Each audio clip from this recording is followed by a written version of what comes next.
วัสดีครับชื่อนายเดชพล เสนามนตรีกำลังศึกษาที่วิทยาลัยการอาชีพขอนแก่นสาขาวิชาช่างอิเล็กทรอนิกส์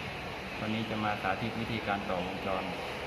ขยายสัญญาณแบบไม่กลับเพจครับนี่คือแบบวงจรครับอุปกรณ์มีดังนี้ครับ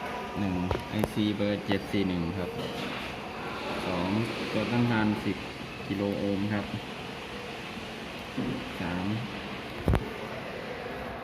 3ตัวต้านทาน20กิโลโอห์มครับ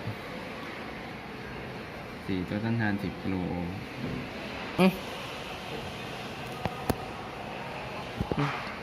เอา IC เข้าเอาตัวต้านทาน10กิโลโอห์มต่อเข้าช่องที่2ของ IC เบอร์ 741ครับต่อไปเอา20กิโลโอห์มต่อเข้าช่องที่2ของ IC ไปเข้าที่ช่องที่6ของ IC เบอร์ 741ครับต่อไปเอา10กิโลโอห์มอนุกรมกับ10กิโลโอห์มครับ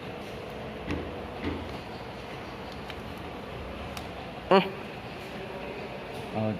จุดไฟ2เฟสลบเข้าช่องที่4ของ IC เบอร์ 741บวก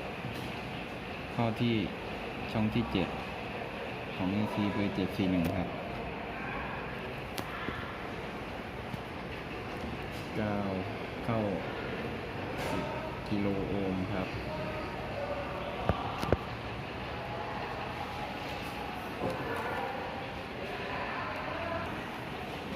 ไปจำเข้าที่ช่องที่3ไว้ก่อนครับไปมาดูวิธีการทดลองนะครับเปิดสโคปแล้วก็เปิดซิกเนเจอร์แล้วก็power supply ครับเอาบวกจากซิกเนเจนเข้าที่3ครับแล้วก็บวกจากสโคปเข้านี้ครับแล้วก็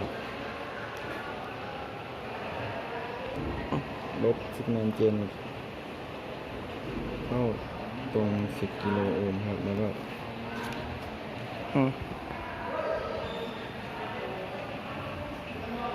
บวกจากสโคปช่องที่2เข้า20กิโลโอห์มกับ10กิโลโอห์มครับแล้วก็ลบจากช่องที่1เข้านี่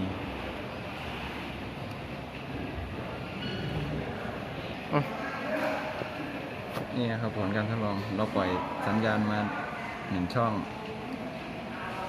แล้วก็จะได้สัญญาณมา3ช่องนะครับเพื่อตรงตามทฤษฎีที่เราทำไว้นะครับการจะจบคลิปขอบคุณอาจารย์วิสาขปัญญานะครับที่ให้ความรู้และแนะนำเกี่ยวกับวงจรนี้ขอจบการนำเสนอเพียง